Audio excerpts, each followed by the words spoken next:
En la clase del día de hoy ya hablaremos del último y cuarto personaje de los cuatro líderes de la iglesia. Recuerden que la semana pasada hablamos de Ambrosio, hablamos de Jerónimo y también hablamos de Crisóstomo. Unos nombres muy bonitos, ¿verdad? Muy floridos. El de ahora no, pues ya está así como que más normal. Y vamos a hablar ahora de Agustín. Agustín, obispo de Hipona, que es el más distinguido, es el personaje más distinguido de este tiempo de la iglesia del que estamos hablando, del 312 al 600 después de Cristo. Agustín se caracterizaba por su fe, por su amor, por su humildad y debemos de reconocer y decir que ha sido el teólogo más influyente de la iglesia, incluso hasta en la actualidad. Cuando lleguemos a ver un poco de la reforma, vamos a analizar también la razón por la cual Agustín ha sido el más influyente hasta hoy. Su teología, aunque afianzada por las escrituras, que es de los puntos en los que yo sí les pido que investiguen, sí les pido que estudien, aparte de todo esto, porque generalmente cuando hablamos de historia, la, lo voy a mencionar así, como dice la frase común, la historia la escriben los que ganan. Y siempre hay otro lado de la historia. Pongo el ejemplo aquí en nuestro México, lo que nos enseñan de Porfirio Díaz y que nos hacen ver de que Porfirio Díaz ha sido el peor dictador de la historia de nuestro país, de los peores presidentes, que era necesario sacarlo del poder. Pero cuando estudiamos un poco la historia y nos vamos al tiempo de Porfirio Díaz, no ha habido, no puede ser sexenio, ¿verdad? Pero sí periodo en el que las comunicaciones se han extendido más, como en el caso de los ferrocarriles. Periodos como eso, en el que el analfabetismo se redujo considerablemente. Y dice uno, ah, caray, esas cosas son buenas. Entonces, siempre el ¿qué? La electricidad, la luz. O sea, fueron muchos avances o fueron muchas cosas que se aportaron por también el bien de nuestro país, pero muchas veces nos dicen solamente una parte de la historia. Menciono esto porque cuando hablamos de la iglesia y cuando hablamos del cristianismo, las dos partes apuntan a lo mismo. Las dos partes son importantes. Nosotros leemos la historia de la iglesia escrita por los mismos creyentes y podemos decir, órale, la iglesia es favorable. O sea, lo que hizo la iglesia es favorable. Pero también cuando estudiamos la historia desde una perspectiva de escritores no creyentes, también escuchamos muchas cosas a favor de la iglesia. Por decir, uno de los historiadores más conocidos, un historiador judío no cristiano, y lo aclaro, judío no cristiano, era Flavio Josefo.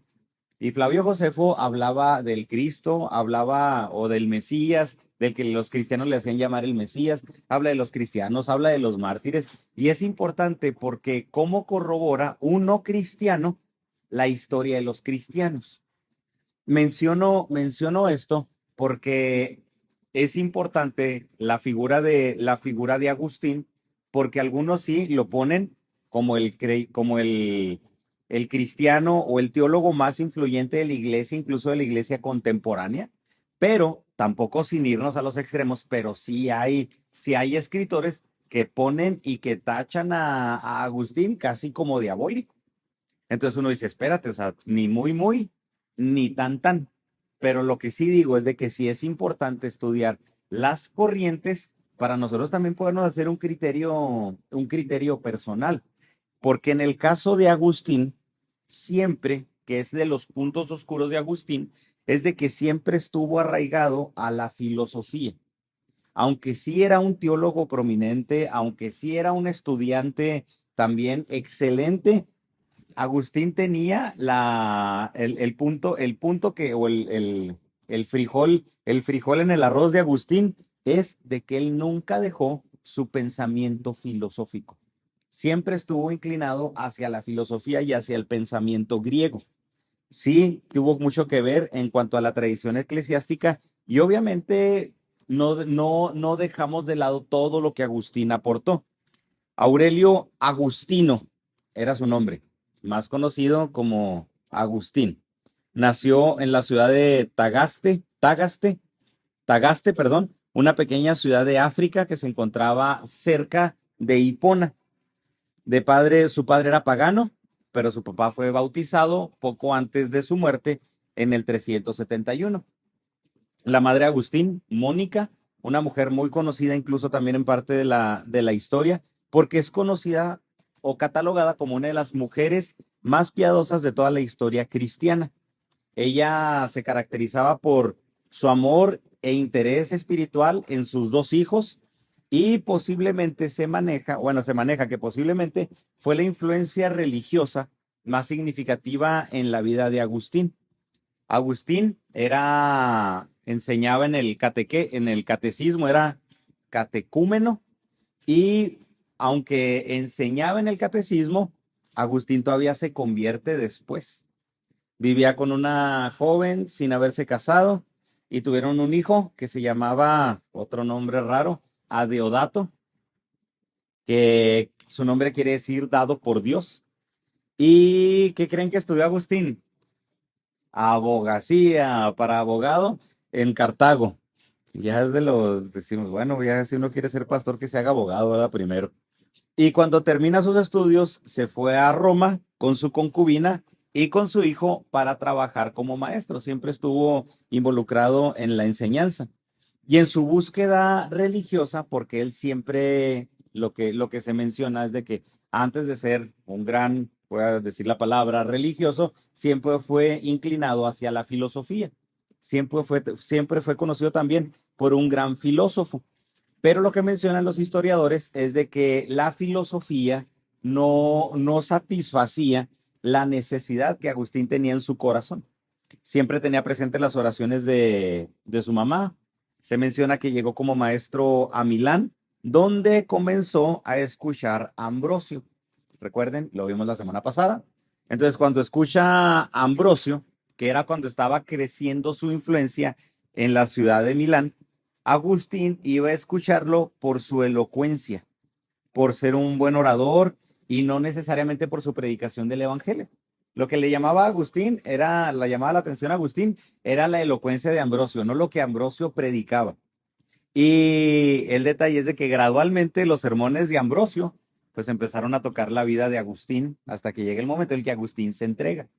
Creo que también aquí a veces es importante cuando una persona viene a la iglesia o escucha el mensaje. Muchas veces nosotros decimos, hoy hay personas que piensan, es que no viene para escuchar el mensaje. Sí, pero viene. Es que viene porque hay café y galletas. Y luego, pues sí, sí es cierto, pero viene. Dejémoslo que siga viniendo, aunque sus intenciones no sean primordialmente escuchar el mensaje. En una de esas, Dios lo toca. Yo iba a la iglesia porque me iba a mis papás y en una de esas Dios me tocó.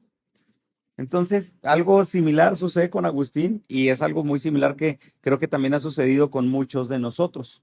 Gradualmente estos sermones van causando en Agustín esa confrontación y llega el momento en el que su madre se va a vivir con él a Milán, también siendo ya demasiada influencia. De hecho, la mamá de Agustín fue de tanta influencia que llega el momento en el que lo persuade de que despida, de que se separe de su concubina, porque no podía estar viviendo en pecado. Y el consejo de la mamá es sepárate de tu concubina, pero comprométete con una jovencita de edad casadera, comprendiendo que debía de vivir una vida pura, porque Agustín se menciona que no podía hacerlo. De hecho, una de las peticiones de Agustín era, dame la castidad, Señor, dame la castidad, pero no todavía, porque no podía separarse de su concubina. Agustín enfrentó una crisis, fue un momento en que Agustín presenta una crisis religiosa en su vida y mencionan que llega un funcionario de gobierno y le cuenta a Agustín de dos oficiales del ejército que habían quedado tan impresionados por la lectura de la vida de Atanasio que abandonaron su carrera en el ejército para hacerse monjes. ya para dedicarse al monasticismo, que Agustín se sintió humillado porque él decía, si ellos que están expuestos a todas las tentaciones de la milicia, como yo, que soy una persona preparada, como yo que tengo tanto conocimiento, no tengo la capacidad de negarme a mis deseos. O sea, ¿cómo es que ellos siendo soldados y cómo es que yo siendo una persona preparada, ellos se han podido dedicarse a una vida monástica, mientras yo con todo mi conocimiento no puedo controlar mis deseos? Pues sí, o sea, pues es la carne, o sea, la vil chuleta. Y mientras él reflexionaba en su jardín, lo que había escuchado de este funcionario, se dice que escuchó una voz que decía, toma y lee, toma y lee, toma y lee, toma y lee. Y es donde Agustín, sin saber qué lectura tendría que hacer, fue a buscar a uno de sus amigos que estaba leyendo el libro, en ese momento, el libro de las epístolas de Pablo, que Agustín lo abre al azar, pero lo abre en Romanos capítulo 13, versículos 11 y 14, al 14, que dice, y esto conociendo el tiempo, que ya es hora de levantarnos del sueño, porque ahora está más cerca de nosotros nuestra salvación que cuando creímos. La noche está avanzada y se acerca el día. Desechemos pues las obras de las tinieblas y vistamos las armas de la luz. Andemos como de día honestamente, no en glotonerías y borracheras, no en lujurias y lascivias, no en contiendas y envidia, sino vestidos del Señor y no proveáis para los deseos de la carne. Y se menciona que este fue el momento de la conversión de Agustín en un verano del 386. Va y le cuenta a su madre, es cuando deja a su concubina y va con Ambrosio para que lo preparara para el bautismo. Se bautiza ese mismo año en la Catedral de Milán junto con su hijo Adiodato. Se bautizaron los dos. Pero Mónica, la mamá, muere ese año, testificando de su fe y esperanza en Dios. Posiblemente era la petición de Mónica, no me dejes morir hasta que mi hijo ya esté rendido a tus pies. Pero su hijo muere al año siguiente. Mencionan algunos que también su hijo tenía la misma capacidad de su padre, también un hijo muy inteligente, muy elocuente, pero su hijo murió a la edad de 18 años. No sabemos qué hubiera sucedido, pero aún así, luego de estas experiencias, su nuevo nacimiento, la muerte de su mamá, la muerte de su hijo, es cuando Agustín vuelve a África para dedicarse totalmente al servicio de la Iglesia Católica. Y considerándose, y es lo curioso por lo que les mencionaba ahorita, porque cuando va, Agustín siempre se consideró como un cristiano neoplatónico. O sea, soy cristiano, sí, pero también soy neoplatónico. La filosofía o el pensamiento griego no lo dejo. En el 389 fue nombrado presbítero. En el 395 fue obispo ayudante de Hipona y un año más tarde obispo de la misma ciudad. Vivía de forma sencilla en un monasterio que él mismo estableció y a los 35 años siguientes Agustín se constituyó, eh, el, Hipona, perdón, se constituye en el centro teológico de la Iglesia Occidental. Sus escritos de demasiada influencia y muere en el 430, 28 de agosto del 430. En 4 días va a ser su aniversario luctuoso. Mientras la ciudad también, por un ataque de los vándalos alrededor de la ciudad. Ya unos meses más tarde cae y la ciudad es totalmente destruida, pero solamente lo que fue la catedral y la biblioteca de Agustín fue lo que no destruyeron, fue lo que permaneció.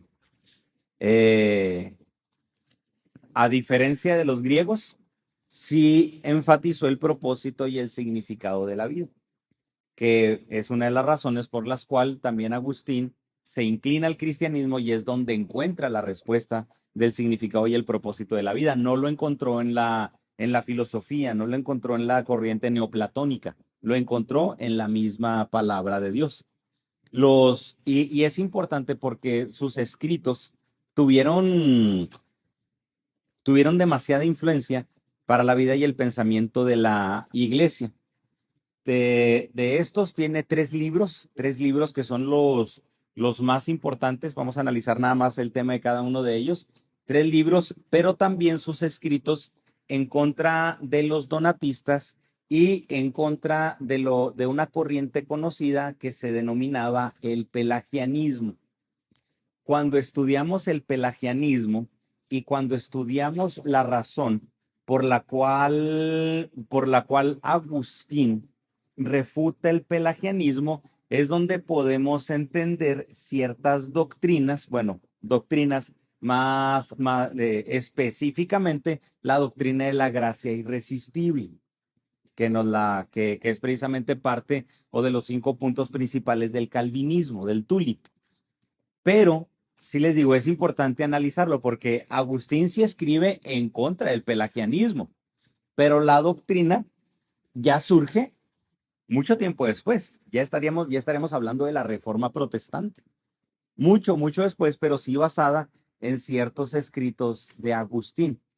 Sí es importante comprender cierta parte de las razones, porque personalmente, esto es una cuestión personal. Estudiando el pelagianismo, estudiando la controversia de Agustín contra el pelagianismo, estudiando que después surge la doctrina, puedo pensar, ¿se estarán inclinando totalmente hacia los extremos? Porque vamos a ver que el pelagianismo era un extremo totalmente insano. O sea, con el pelagianismo sí estoy en rotundo desacuerdo. Y si somos bíblicos, vamos a estar en rotundo desacuerdo con el pelagianismo. Pero ya hay la controversia de la gracia irresistible en la que nosotros podemos decir, bueno, el libre albedrío no existe. ¿Hasta qué punto hay capacidad de decisión? Entonces, son cuestiones que sí son importantes, les digo, analizarlas. Porque unos mencionan que la base de irse aunque creemos en la predestinación, pero mencionan que unos de la base totalmente de una predestinación, mencionan algunos que fue precisamente la filosofía neoplatónica. Justificar la filosofía neoplatónica con la Biblia. Dicen que eso es lo que llevó a Agustín. Las confesiones se llama uno de los escritos o de los libros separados de Agustín, que es el primero y mejor conocido. Es donde Agustín examina su vida espiritual y sus pecados, con el fin de confesar y con el fin de ir únicamente a Dios. Una de las partes que puede decir, que dice este libro es: oh mi Dios, permíteme que con alabanzas recuerde y confiese a ti tus misericordias para conmigo, que mis huesos se humedezcan con mi amor y que ellos te digan: ¿quién es como tú, oh Señor? Tú has roto mis ataduras, ofreceré a ti sacrificios de alabanza, y como tú las has roto, declararé. Y todos los que te adoran, cuando lo oigan, dirán: bendito sea el Señor en los cielos y en la tierra, grande y maravilloso es su nombre. Eso es uno de los escritos de Agustín, reconociendo su naturaleza pecaminosa, pero que era parte de la cuestión de las confesiones, pero siempre llevando una alabanza a nuestro Dios, comenzando desde la niñez, esas confesiones, hasta aspectos de duda de su fe. Recuerda experiencia, expresa pensamientos íntimos, se ve ahí reflejado Agustín como hombre, hijo, amigo, filósofo, teólogo, y examina su vida y la vida de otros hombres a la luz de Dios. Eso no se define como un libro de devoción cristiana. Confesiones de Agustín. Otro de ellos se llama La ciudad de Dios, que también es interesante la forma en la que para muchos el libro causó como que cierta incomodidad. Es el segundo libro, pero muestra el concepto de Agustín sobre la historia y el significado. Este libro fue escrito a raíz del saqueo de Roma en el 403 por los godos, que ya analizamos un poco de eso, de la historia fuera del imperio. Pero esta, en palabras de Agustín, lleva a muchos paganos a atribuir esta calamidad a la religión cristiana y comenzar a blasfemar al verdadero Dios. Fue esto lo que encendió mi celo por la casa de Dios y me movió a emprender la defensa de la ciudad de Dios contra los cargos y falsedades de sus atacantes. Pero lo importante de esto es de que cuando hablamos de ciudad de Dios, Agustín nos está refiriendo a Roma. Agustín nos está refiriendo a algo físico. Reconoce la grandeza de Roma, reconoce la fortaleza y el carácter de los romanos que produjo ese celo por el imperio. Pero Agustín reconoce que no hay poder, que no hay algo tan magnífico, tan poderoso que dure para siempre. Por consecuencia, debemos mirar a la ciudad de Dios. Y Agustín refiriéndose a la Nueva Jerusalén, que desciende del cielo, ciudad que es el reino de Dios, que se está preparando para la iglesia de Cristo, que durará para siempre. Él lo define como una ciudad dentro del mismo mundo. Incluso, fíjense, ya en ese entonces Agustín decía, es una ciudad, la ciudad de Dios, es una ciudad dentro del mundo, pero también es una ciudad dentro de la iglesia, porque no todos los ciudadanos del reino de los cielos, no toda la iglesia, no todos los que vienen a la iglesia, decía Agustín, son ciudadanos del reino de los cielos. Y un día un día la ciudad del mal, que es el reino de los hombres, desaparecerá totalmente y la ciudad de Dios es la que brillará eternamente.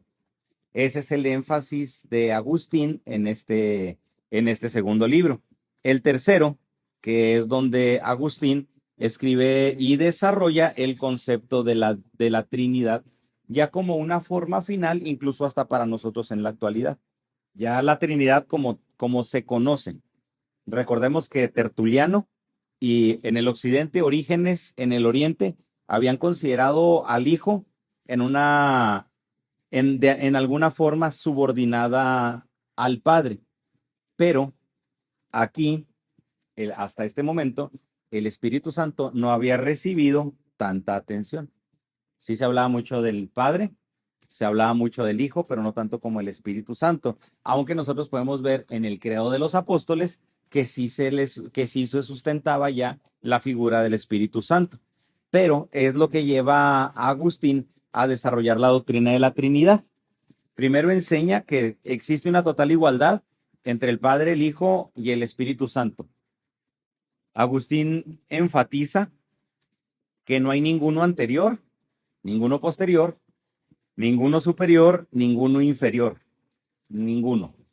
Todos al mismo tiempo y todos del mismo estatus, los tres. El Hijo es todo Dios y todos son todo Dios. El Padre es todo Dios, el Espíritu Santo es todo Dios. Y su carácter, el carácter de los tres, refleja al Padre. Entonces, esto es un distintivo principal de las doctrinas de Agustín. No hay ninguno antes, ninguno después, ninguno menor, ninguno mayor. Entonces, él utiliza que todos los ejemplos que utilicemos humanos van a ser insuficientes para poder explicar la Trinidad. Agustín usa un ejemplo de la relación de la Trinidad, refiriéndose al Padre como el que ama, al Hijo como el amado y al Espíritu como el amor que nos une a todos. Bueno, ahorita dice, es eso, el Padre es el que ama, pero el Espíritu Santo es el amor que ahorita nos une. Recuerden, no es gradual, como ya se han visto en doctrinas anteriormente, que primero fue el Padre y luego después fue el Hijo, y ahorita estamos en el tiempo del Espíritu Santo, los tres separados. No, los tres juntos. Relaciona también el Espíritu Santo directamente con el Hijo y asimismo con el Padre. Y se expresa en el credo de Atanasio. El Padre no es hecho por nadie, ni ha sido creado ni engendrado. El Hijo es del Padre únicamente, no ha sido creado ni engendrado. El Espíritu Santo es del Padre y del Hijo no ha sido creado ni engendrado, sino que solamente procede. En esta Trinidad ninguno está antes o después del otro, ninguno es mayor o mejor que el otro, pero las tres personas son coeternas y coiguales. De modo que en todas las cosas, como se ha dicho, ha de adorarse la unidad de la Trinidad y la Trinidad en la unidad. Es lo que ya se enfatiza y se deja claro que hasta ahorita pues es una doctrina principal para todas las doctrinas cristianas o para todos los que nos denominamos evangélicos. Y menciono esto porque, bueno, todos los que nos denominamos evangélicos, sí, entonces, ¿cuáles son las doctrinas que no creen en la Trinidad? O religiones que no creen en la Trinidad. Bueno, pues nos vamos a Testigos de Jehová, nos vamos a mormones, nos vamos a ramas de los adventistas, a ciertas ramas de los adventistas, que no creen y no enfatizan la figura de la Trinidad. Esas son las tres principales obras de Agustín. Y ya hablando de, de sus tratados o su defensa contra los donatistas, primero, ¿quiénes eran los donatistas? Una separación de la iglesia. Una separación de la iglesia de África. Y es importante esta doctrina acerca de lo que es la iglesia y lo que es los sacramentos. Los donatistas eran muy ortodoxos, es decir, muy correctos, muy lineales en sus enseñanzas. Sí, muy lineales en sus enseñanzas. La palabra ortodoxia es correcta opinión, una opinión correcta, pero no hay razón por la cual salirse de esa ortodoxia. Entonces, lo que es y lo que ya está establecido, eso es y no hay que salirse de ahí. Entonces, ellos no reconocían a la Iglesia Católica. Se habían separado a raíz de la ordenación de Cecilio como obispo de Cartago y afirman que los sacrificios administrativos por un sacerdote indigno o por uno que había sido ordenado de forma indigna quedaban invalidados. Y la pregunta, pues entonces, ¿de dónde sale un sacerdote digno? ¿De dónde sale? Ayer en la reunión de pastores estudiamos Levítico, estuvo muy padre el momento, porque fue acerca de Levítico, bueno, parte de Levítico, pero unos pasajes Levítico 14, cuando habla también cuando el sacerdote pecaba, o sea, y los sacrificios del sacerdote. O sea, fue muy padre porque obviamente íbamos al punto de que sí pedía, bueno, y si no tienes lo suficiente y no, si no puedes sacrificar un cordero, sacrifica un pichón, sacrifica una paloma. Surgieron muchos temas por la intención del corazón y todo, pero era donde ya llegamos a la conclusión de que ya no más sacrificios, ya no más sacrificios. O sea, fíjense, ya no más basta con ir nuevamente al Señor en confesión, ya no más sacrificios. Pero por eso vuelvo a la pregunta, ¿quién es digno? O sea, ¿quién como sacerdote es digno? Y luego yo todavía rematé con el cierre de Juan, cuando Jesús le pregunta a Pedro, Pedro, ¿me agapas? En el griego, ¿me amas con amor ágape? Y luego Pedro responde, sí, sí, Señor, te amo, te fileos.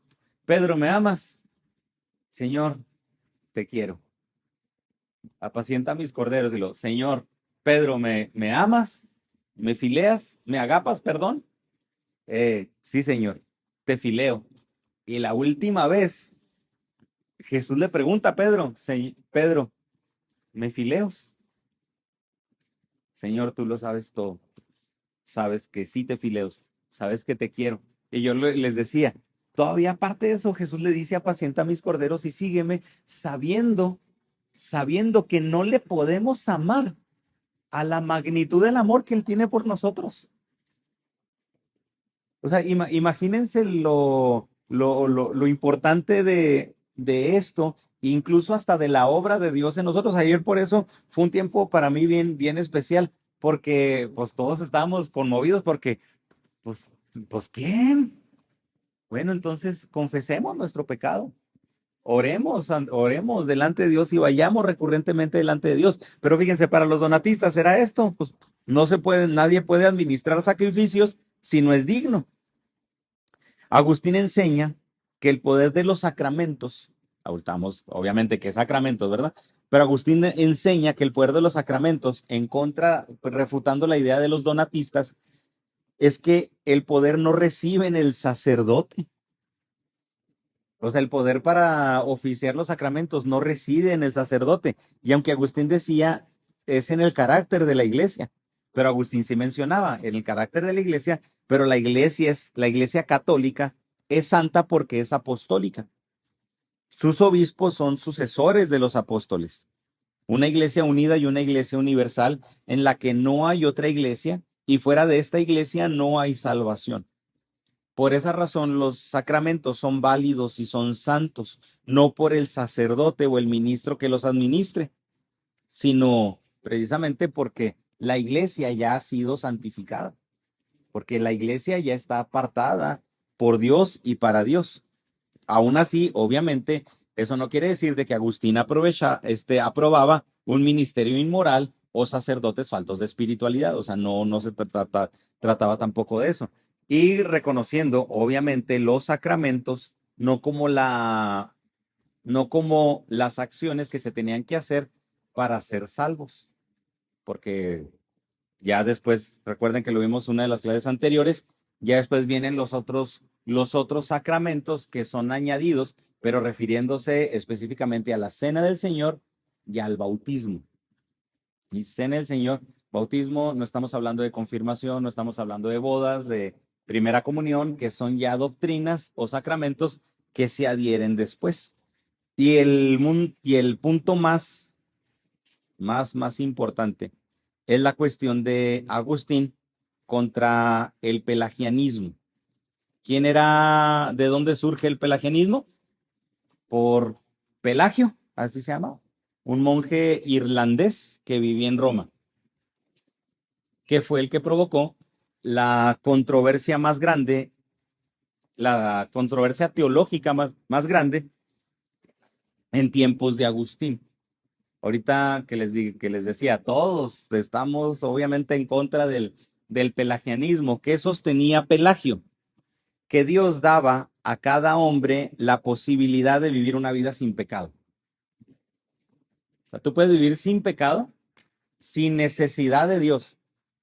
Ay, o sea, no, eso es prácticamente, o sea, es imposible.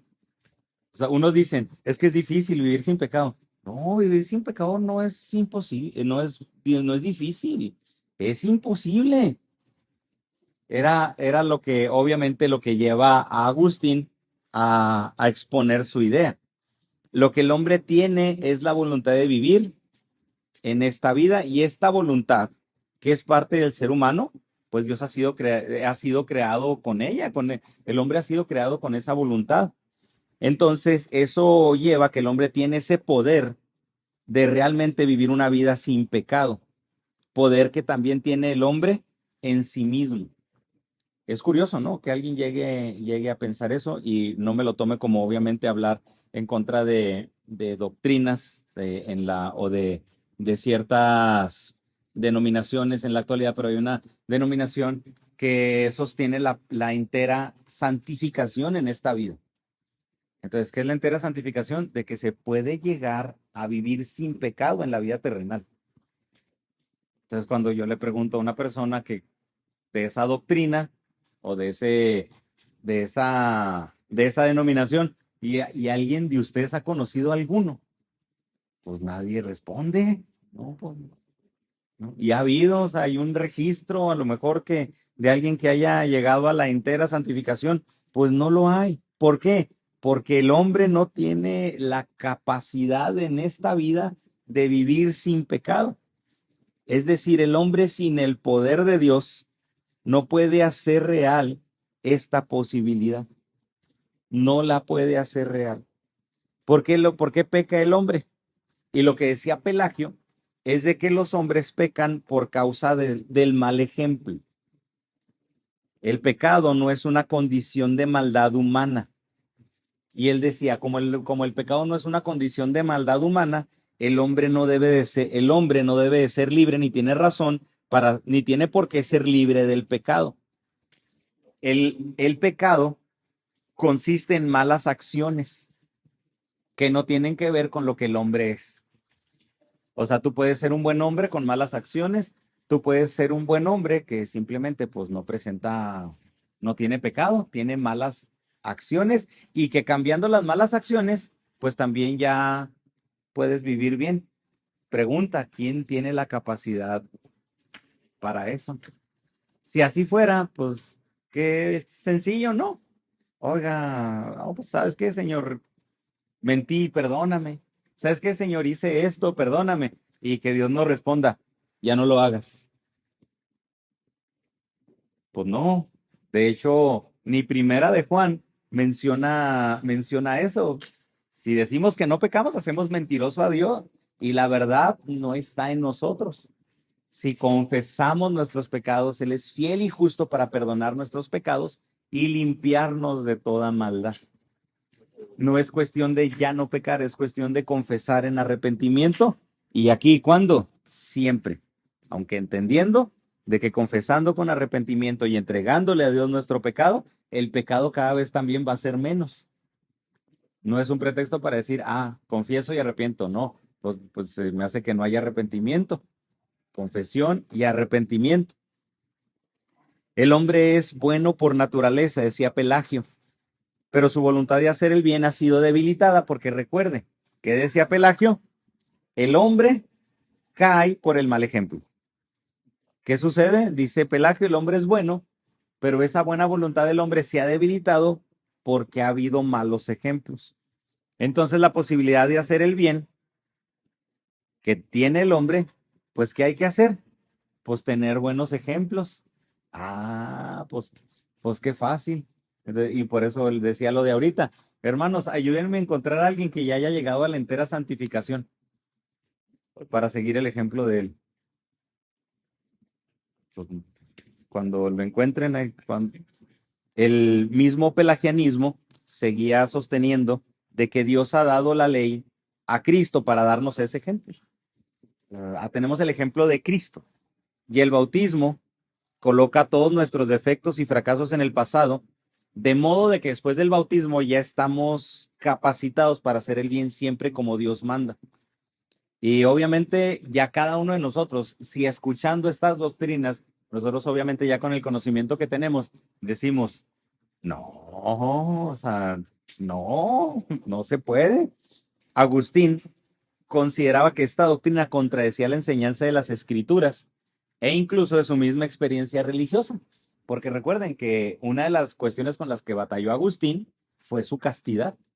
Entonces, no, pues dice pues Agustín que decía, no, la Biblia no me dice eso. Y yo, ¿cuántas veces no me acerqué a la palabra? ¿Cuántas veces no me acerqué a la filosofía? ¿Cuántas veces no traté de hacer esto? Y por mi esfuerzo no pude.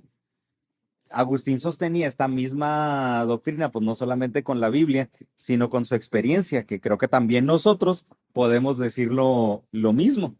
Replica a Pelagio y a sus discípulos, Julián y Celestio, que eran italianos, y Agustín enfatiza que el pecado no consiste en malas acciones, sino que procede de una naturaleza mala heredada de Adán. Eso lo vemos nosotros en Romanos. Las malas acciones son producto de nuestra mala naturaleza. Sin embargo, esta no es parte de nuestro ser creado, porque porque ¿cuándo fue la caída? La caída fue después de la creación. El hombre fue hecho perfecto para glorificar a Dios. Y después de la caída de Adán, heredamos la naturaleza pecaminosa.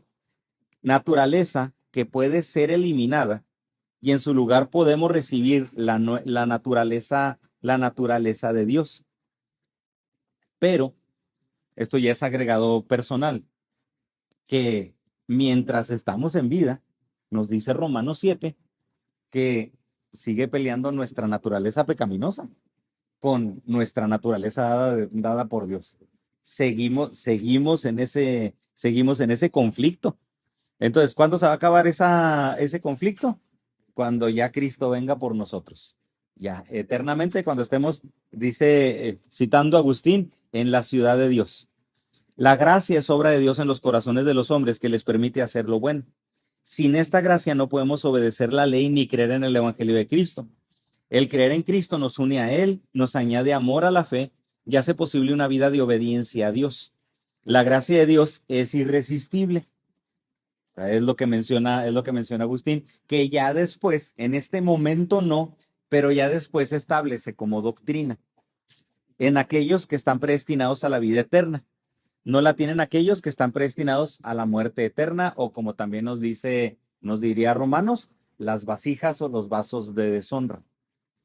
La iglesia acepta las enseñanzas de Agustín sobre el pecado y la gracia, condena el pelagianismo en el sínodo de Cartago en el 416. Ya hay otra reunión donde ya no solamente se dice arminianismo, digo, perdón, arrianismo, que no me escuchen, pues no me escuche ningún metodista. Ay, ay. Arrianismo para afuera, pero en este caso ya pelagianismo afuera. Esta decisión confirmada por el Papa Zosimo. Un siglo más tarde, 529, un sínodo que tuvo lugar en Orange, Galia, confirma la posición de Agustín y ahora sí condena la enseñanza, la enseñanza condena la enseñanza sobre la predestinación a la muerte eterna y da oportunidad a las buenas obras que Agustín no hubiera aprobado. Pero ya después su importancia crece con el reconocimiento del Papa Bonifacio II y queda establecida la posición católica hasta que la misma fuera puesta también en tela de juicio, que ya después, que ya después es puesta en la reforma, queda sentada después de la reforma protestante. Sí, hay otro concilio donde, espérate, no, por qué hablas de la predestinación a la muerte eterna?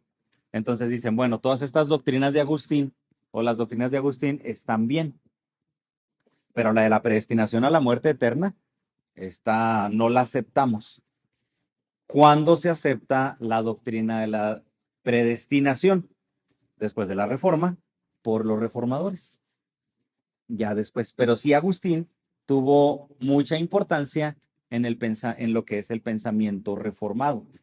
Cuando hablamos de que si somos, o cuando nos hacen la pregunta de que si somos reformados, es precisamente en el aspecto de que si creemos que venimos de la reforma protestante, en su momento vamos a analizar las diferentes corrientes de dónde venimos los bautistas, pero si defendemos precisamente los 5 puntos del TULIP que les he comentado, no tengo problema si alguno de nosotros profesa defenderlos. Ya tuvimos una plática con eso de las hermanas, con las hermanas. Pero sí lo importante de poder, en cuanto a esto, no llegar a al nuevo movimiento que se está llamando los neorreformados. Los neorreformados. Lo comento porque tuve precisamente ya una plática con un hermano, el hermano Mario Alberto González, precisamente pidiendo consejo. Se los comento a los que no estuvieron en ese momento, que bueno, precisamente Ramsés, mi suegra, creo que ahí estabas, Daniel, platico con el hermano porque a mí sí me llega una inquietud de que ahorita hay hermanos que aseguran y dicen, es que si no es calvinista, no hay salvación.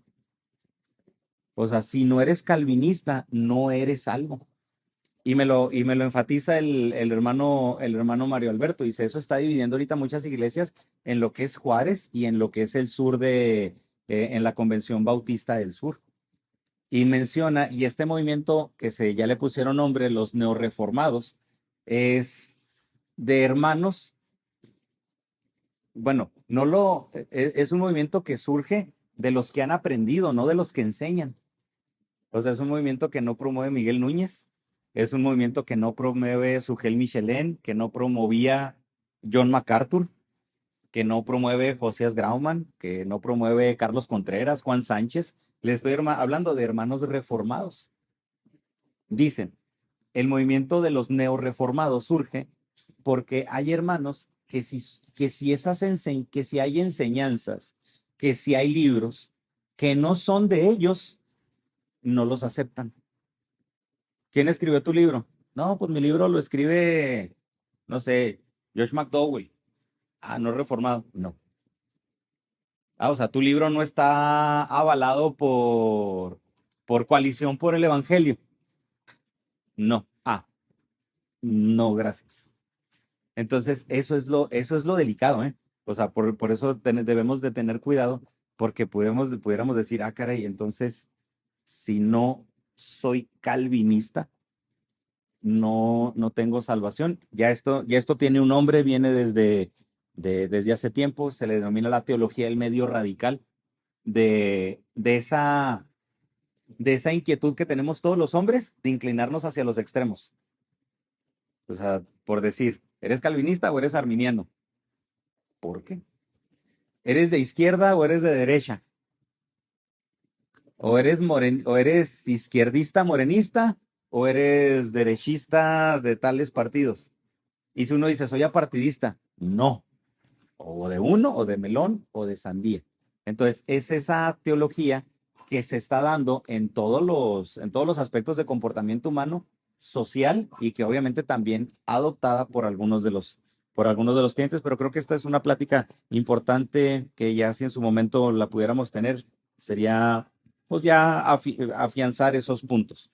Terminamos. Toda la teología de Agustín estuvo profundamente, esto ya es algo que hizo una enciclopedia, estuvo profundamente influida por la filosofía platónica griega llamada neoplatonismo. Antes de su conversión, él había sido maniqueo, siguiendo la filosofía de Maní, un pensador persa que murió en el año 277. Su enseñanza se centraba en el conflicto entre el eterno bien y el eterno mal.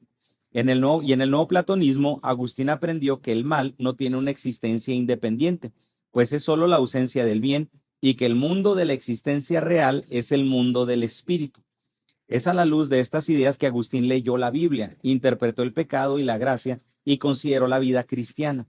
Su larga conexión con el pensamiento oriental y griego probablemente contribuyó a formar sus ideas sobre el casamiento, el celibato, el ascetismo y el monasticismo. Sin embargo, no debemos ser demasiado severos en nuestra crítica a estas tendencias. Cada generación de cristianos se ve influida en cierto grado por las ideas sobre la vida y que la realidad exponen los pensadores más conocidos en su día. Esto es inevitable si la iglesia ha de hablar al mundo en el cual vive. Y termina con esto.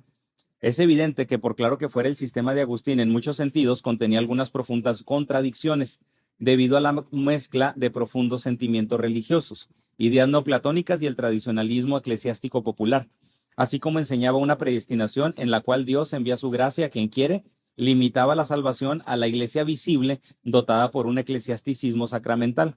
Se aproximaba a la distinción que luego haría la reforma entre la iglesia visible y la invisible, sin llegar a ella claramente. Su corazón piadoso veía la vida cristiana como una relación personal con Dios en fe y amor, y sin embargo enseñaba no menos enfáticamente un ascetismo legalista y monástico. La Edad Media en estos sentidos no fue más allá de Agustín, no reconcilió sus contradicciones. Es por esto que posteriormente los movimientos más diversos pudieron sacar una inspiración en Agustín, pero ya posteriormente hasta lo que nosotros conocemos con la Reforma, que me han preguntado, ¿entonces usted es antirreformado? No, la Reforma fue necesaria. No puedo decir que la Reforma no fue también algo de Dios. O sea, no puedo. O sea, pero si se fija cómo en muchos de los comentarios se refleja el medio radical. Porque cuando digo, no, pues hay cuestiones que todavía estoy pensando y meditando. Ah, entonces no es reformado. ¿No creíste que la reforma no fue buena? Espérate, o sea, ¿para qué te vas al extremo? Pero obviamente el punto es Agustín, y no podemos descartar su gran influencia, y no podemos descartar que lo que hizo en sus tres libros en contra de los donatistas y en contra del pelagianismo, en ese momento claramente fueron edificantes para la iglesia, y son edificantes incluso hasta en la actualidad, porque nos ayudan a comprender la historia y nos ayudaron en su momento a cómo contradecir ideas que tampoco eran bíblicas y que también estuvieron haciendo mal a la iglesia.